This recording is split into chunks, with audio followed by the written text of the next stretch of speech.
Hello, gamers and future friends. Okay, never have I ever been so pleased and excited for a game 3 hours in, just to do a complete 180 at the 4 hour mark and hate it. The game today is in no way a bad game. It's actually an amazing game and was on its way to being one of my favorite indie games of all time. It's a great sequel to a 2018 game. My only issue was I was unable to finish it at a very early stage. Being unable to finish it caused me to see more negatives to things at the beginning that I was originally praising. The game today is Death of a Wish. Death of a Wish is a sort of 3D hack and slash RPG where you seek out to get revenge on a disapproval, abusive father. I gotta say, if there is any truth to this story from the developer, I just want to give him or her a big hug. This story writing felt very personal. You were given an attack power that doesn't really act as a typical weapon, but instead a wave of energy, so to speak. You were also given a little helper dude. I only unlocked 3, but stayed with the laser as it felt it was the fastest, easiest to target, and did the most damage. There's a few charm-like abilities you can acquire to assist you with various things. I'm being vague, but it's your typical character improvements. Odds are your first guess would probably be one. Character builds really only consist of choosing an attack and a special attack, allowing you to swap in and out of what you'd prefer, which I thought was pretty cool. Okay, obviously we need to start with this art style. It was amazing. The chaotic, obscure, disorganized art style was perfect for this game's story. Some may argue it's bad and it's just chicken scratch, but it's not about the detail. It's also about everything tying in together. What I mean by that is the art style fits with the story. The story is about a boy named Christian seeking revenge after never receiving approval from his abusive father. Now, I can't speak for everyone, but personally, my struggle with stress, frustration, and anxiety isn't a constant feeling. It's not hours or days of these feelings in a constant state of agony.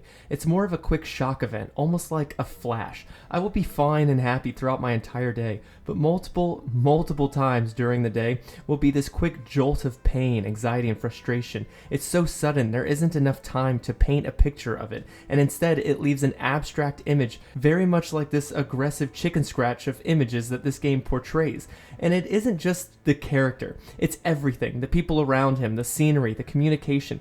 This is important because when you get these sudden episodes of emotions, it isn't just a battle within yourself, it's everything around you. These images the developer portrayed made it an excellent way for the player to feel the character's pain more in depth than if it were smoother images. Another would be the combat. It isn't your typical weapon strike. Each attack is a large wave that leaves your body striking the enemy, with the only variety being the color of the attack. This too was a great touch with the storyline.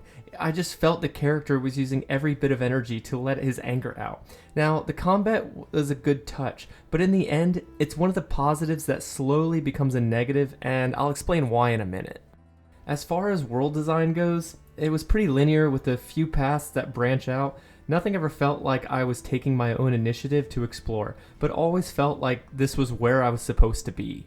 So if you've been watching, you probably think the combat looks a bit too hectic, like unable to determine when an enemy is attacking to know the right time to dodge. And yes, definitely credit where it's due, but one key factor that helped was sound. Just before an enemy attacks, a sound cue is given warning the player. This was new. I can't recall a game I played where the combat relied heavily on sound. This was a great and new combat system, and I was all for it. However, there was one problem with this. There wasn't a large enough distinction between different attacks. Let's look at this for example. This big guy here has 3 attacks. He will punch you 3 times, he will shoot you, and he will cause a large explosion. All 3 of these sound cues sound almost identical. This wouldn't be too big of a problem if the force of these hits weren't such bullshit. First, the punch and the explosion. Look at that fucking hit. That is 75% of my health gone in one hit. And he's throwing multiple punches. If he hits you twice, you're fucked. Let alone I'm doing no damage to him. So you're probably thinking, okay, you lost your health. Surely you can heal, right? Well, yes, you can, but get this. You are only given 3 health flasks. And yes, you get to full health, but if you don't think you're getting hit more than 3 times during this fight, you're insane. So the different approach that the developer took is that, okay, so we're not going to let you heal, but instead rewind. The other item you have is one that allows you to reverse time to the beginning of the fight. So let's say you enter the fight and get some bad luck, you immediately get hit, you're out of health, and there's no way of beating the boss. Simply use one of these items, you're given 6 of them, and then you will reverse time and you are now at the beginning of the encounter. This was a really cool mechanic too, but if I'm being honest, I'd much prefer less damage and more healing. This system of dying in 2 hits makes every boss only beatable by getting good. And I don't mean Dark Souls get good, I mean full on try to win given the most unfair advantage get good. Dark Souls can at least say it's fair. The second way that this boss is bullshit are the projectiles.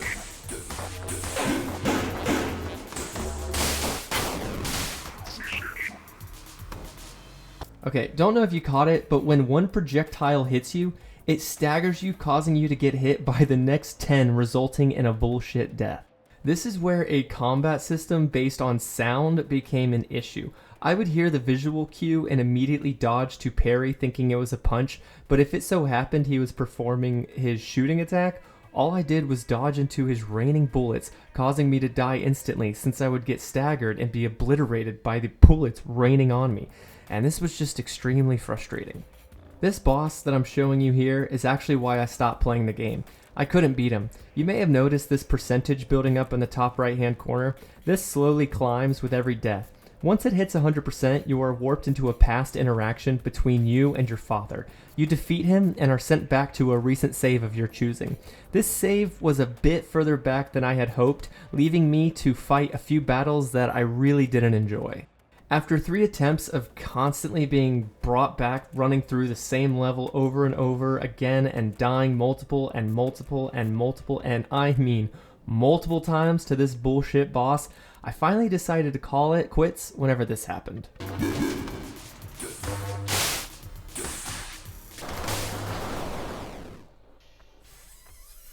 Fuck that guy! God, that guy pissed me off, babe. He has a second fucking phase! I'm getting up. Hold, alright, that, I think I'm gonna cry. I think I'm just gonna cry. I'm just gonna crawl in a corner and cry. In Souls games, I find second phases really funny and a challenge. I remember one of my very first second phase bosses ever. It was the Abyss Watchers in Dark Souls 3, and it led for a hilarious moment I treasure with 2 of my best friends. But this boss having a second phase after hours of painful experiences was just too much to handle, so I stopped playing altogether. Anyways, in the end, I highly recommend picking up this game, or at the very least, add it to your wish list. Believe me, this is not a game you want forgotten like any past game you forgot about over time.